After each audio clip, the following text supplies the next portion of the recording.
শ্ৰদ্ধাৰ ৰাইজ, আপোনালোকে নিশ্চয় জানে যে পলিঅ' বা পলিঅ'মাইলিটিছ হৈছে এবিধ মাৰাত্মক সংক্ৰামক ৰোগ। এই ৰোগৰ ভাইৰাছ, আহাৰ, পানী আদিৰ জৰিয়তে 5 বছৰৰ তলৰ শিশুৰ দেহলৈ সংক্ৰমিত হয়।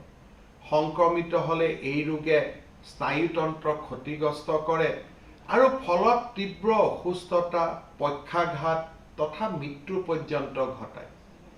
2011 চনৰ জানুৱাৰী মাহৰ পৰা ভাৰতবৰ্ষত এটাও পলিঅ' আক্ৰান্ত শিশু চিনাক্ত হোৱা নাই। 2014 চনৰ 27 মাৰ্চত বিশ্ব স্বাস্থ্য সংস্থাই ভাৰতবৰ্ষক পলিঅ'মুক্ত দেশ বুলি ঘোষণা কৰিছে। বিশ্ব স্বাস্থ্য সংস্থাৰ দৰে সংগঠনসমূহৰ সহযোগত কেন্দ্ৰীয় চৰকাৰে লোৱা পলিঅ' নিৰ্মূলৰ আঁচনিৰ সফলতাই আমাৰ দেশক পলিঅ'মুক্ত কৰাত সহায় কৰিছে। চুবুৰীয়া পাকিস্তান আৰু আফগানিস্তানত এতিয়াও পলিঅ' ভাইৰাছৰ সংক্ৰমণ হৈয়ে আছে, যাৰ বাবে আমাৰ দেশলৈ পুনৰ পলিঅ' ভাইৰাছৰ সংক্ৰমণ ঘূৰি অহাৰ আশংকা আছে। সেয়ে যেতিয়ালৈকে আমাৰ চুবুৰীয়া দেশসমূহ সম্পূৰ্ণৰূপে পলিঅ'মুক্ত নহয়, তেতিয়ালৈকে আমাৰ দেশখনত 5 বছৰ বয়সৰ তলৰ সকলো শিশুকে পলিঅ'ৰ প্ৰতিষেধক খুৱাই ৰোগ প্ৰতিৰোধৰ ক্ষমতা নিশ্চিত কৰিব লাগিব।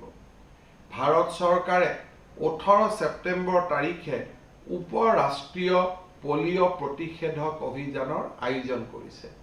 এই অভিযানত কেন্দ্ৰীয় চৰকাৰৰ নিৰ্দেশ মতে অসমৰ 19খন জিলা অন্তৰ্ভুক্ত কৰা হৈছে। সেয়ে 18 ছেপ্টেম্বৰৰ দিনা এই 19খন জিলাৰ পিতৃ-মাতৃসকলে 5 বছৰ বয়সৰ বা তাৰ তলৰ সন্তান তথা ওচৰ চুবুৰীয়া সকলো শিশুক পলিঅ' প্ৰতিষেধক প্ৰদান কেন্দ্ৰলৈ আনি দুটোপাল পলিঅ' প্ৰদান কৰিবলৈ মই বিনম্ৰ অনুৰোধ জনালোঁ। মনত ৰাখিব, পলিঅ' ৰোগৰ কোনো চিকিৎসা নাই। একমাত্ৰ প্ৰতিষেধকৰ দ্বাৰাহে শিশুসকলক এই ৰোগত আক্ৰান্ত হোৱাৰ পৰা ৰক্ষা কৰিব পৰা যায়। আপোনালোকৰ সহযোগিতা কামনা কৰিলোঁ। দুটোপাল পলিঅ' প্ৰতিষেধক প্ৰতিবাৰ পলিঅ'ৰ বিৰুদ্ধে বিজয় বাৰ বাৰ।